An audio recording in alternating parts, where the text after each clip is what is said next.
आज हम आपको बताने जा रहे हैं भगवान शंकर के बारे में फैलाए गए कुछ ऐसे झूठ जिनको आज भी लोग फैला रहे हैं। लेकिन इस वीडियो के माध्यम से हम इन्हीं सभी झूठों को खंडित करेंगे और आपको बताएंगे क्या है इसके पीछे का। सती और पार्वती के पति भगवान शंकर को सदाशिव के कारण शिव भी कहा जाता है। हम इन्हीं भगवान शंकर की बात करेंगे जिन्हें महादेव भी कहा जाता है। भगवान शंकर के बारे में कुछ इस तरह की भ्रांतियां फैलाई जाती हैं जो अपमानजनक है। वे लोग इसके दोषी हैं जो जाने अनजाने में भगवान शिव का अपमान करते हैं। चलिए दोस्तों, जानते हैं कि समाज में कौन कौन से झूठ फैलाए जा रहे हैं। सबसे पहला झूठ तो ये है कि शिवलिंग एक लिंग का प्रतीक है, लेकिन वास्तव में आखिर शिवलिंग है क्या?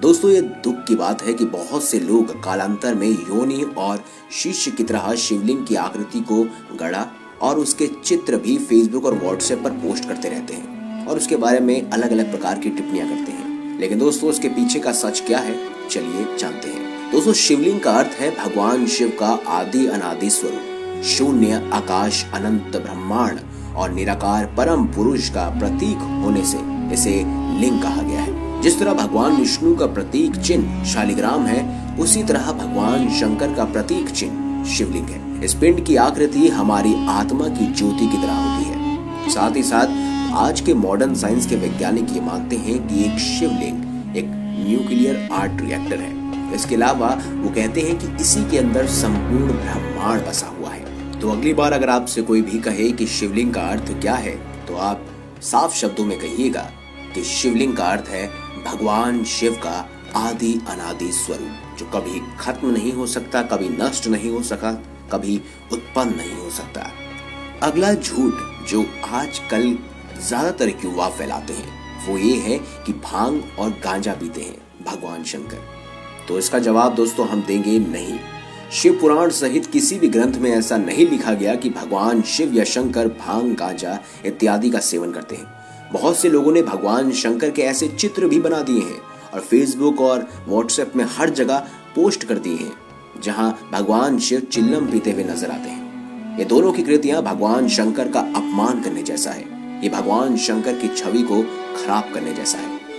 दरअसल दोस्तों, इसके पीछे एक खास मिथ है। चलिए समझते हैं। आप वो तो जानते ही होंगे कि समुद्र मंथन के समय विष और अमृत के दो कलशाएं थे। उसमें अमृत बाद में निकला, पहले विष निकला। लेकिन बात ये हुई कि ये विष अगर इस संपूर्ण ब्रह्मांड में फैल गया तो कोई नहीं बच पाएगा, कोई भी नहीं। ऐसे में ये सारा का सारा दायित्व सौंपा गया भगवान शिव शंकर को और उन्होंने अपने कंठ में उस विष को बसा लिया, जिसकी वजह से उन्हें नीलकंठ भी कहा जाता है। और कभी कभार जब उन्हें तेज पीड़ा उत्पन्न होती थी तब उस समय वह गले में चंदन या फिर उसके लिए भांग का सेवन करते थे ताकि उनके गले में शीतलता बनी रहे। ऐसा कहीं नहीं वर्णन मिलता है कि भगवान शिव शंकर चिलम, भांग या गांजा पीते थे। तो दोस्तों, ये भी एक भ्रम है, एक झूठ है।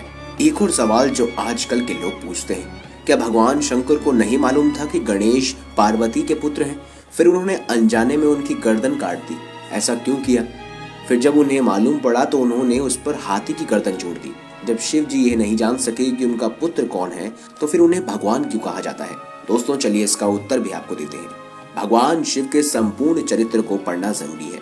उनके जीवन को लीला इसीलिए कहा जाता है। लीला उसे कहते हैं जिसमें उन्हें सब कुछ मालूम रहता है और फिर भी वे अनजान बनकर जीवन के इस खेल को सामान्य मानव की तरह खेलते हैं। लीला का अर्थ नाटक या कहानी नहीं है, एक ऐसा घटनाक्रम जिसकी रचना स्वयं प्रभु ही करते हैं और फिर उसमें इन्वॉल्व भी होते हैं। वे अपने भविष्य के घटनाक्रमों को खुद ही संचालित करते हैं। दरअसल भविष्य में होने वाली घटनाओं को अपनी तरह से घटाने की कला ही लीला है। यदि भगवान शिव ऐसा नहीं करते तो आज गणेश प्रथम पूजनीय देव न होते और उनकी गणना देवों में नहीं की जाती। और अगर उदाहरण के तौर पर अलग अन्य देवताओं के नाम लिया जाए, जैसे भगवान राम को सब कुछ मालूम था कि क्या घटनाक्रम होने वाला है, क्योंकि वो साक्षात विष्णु जी का रूप था। उन्हें मालूम था कि मृग के रूप में आया एक राक्षस कौन है, लेकिन सीता ने उनकी नहीं मानी। तब उन्होंने लक्ष्मण जी को सीता के पहरे के लिए छोड़ दिया और मृग के पीछे चले गए।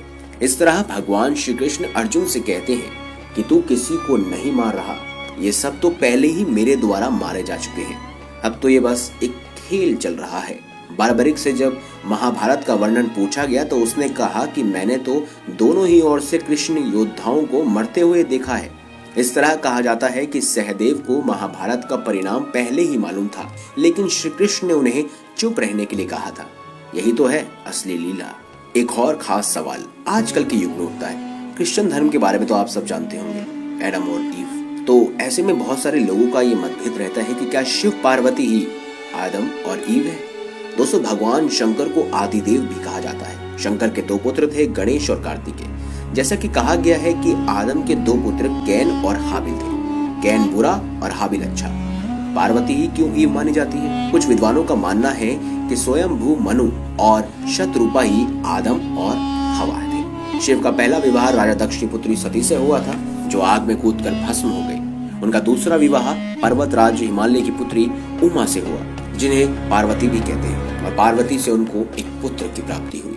प्रमुख रूप से शिव के दो पुत्र थे, गणेश और कार्तिकेय। गणेश की उत्पत्ति कैसे हुई ये आप सब जानते हैं, और कार्तिकेय की उत्पत्ति कैसे हुई ये भी आप सब जानते हैं, लेकिन इसका हम खंडन करना चाहेंगे।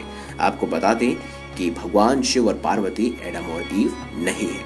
अब एक खास सवाल जो कि बहुत ज्यादा रोचक भी है, क्या भगवान शिव ही शंकर, महेश, रुद्र, महाकाल और भैरव इत्यादि हैं? तो चलिए दोस्तों, इसका उत्तर भी हम आपको देते हैं। पहली बात तो ये कि हिंदू धर्म का संबंध वेदों से है, पुराणों से नहीं। त्रिदेवों में से एक महेश को ही भगवान शिव या शंकर कहा जाता है। वेदों में रुद्रों का जिक्र है। सभी की कहानियों को पुराणों में विस्तार से इसका अध्ययन देखने को मिलता है, और सभी को एक ही शिव से जोड़ देने का भ्रांतियां विस्तार से बताई गई हैं। चलिए अब इसके बारे में विस्तार से जानते हैं। शिव, शंकर, महादेव एक ही है, यही भगवान शंकर है। लोग कहते हैं शिव, शंकर, भोलेनाथ अलग अलग है। इस तरह अनजाने में ही कई लोग शिव और शंकर को एक ही सत्ता के दो नाम बताते हैं। असल में दोनों की प्रतिमाएं अलग अलग आकृति की हैं। शंकर को हमेशा तपस्वी रूप में देखा जाता है, और कई जगह शंकर को शिवलिंग का ध्यान करते हुए दिखाया गया है। शिव ने सृष्टि की स्थापना, पालन और विलय के लिए क्रमश ब्रह्मा, विष्णु और महेश नामक 3 सूक्ष्म देवताओं की रचना की। इस तरह शिव ब्रह्मांड के रचयिता हुए और शंकर उनकी एक रचना। भगवान शिव को इसीलिए महादेव भी कहा जाता है।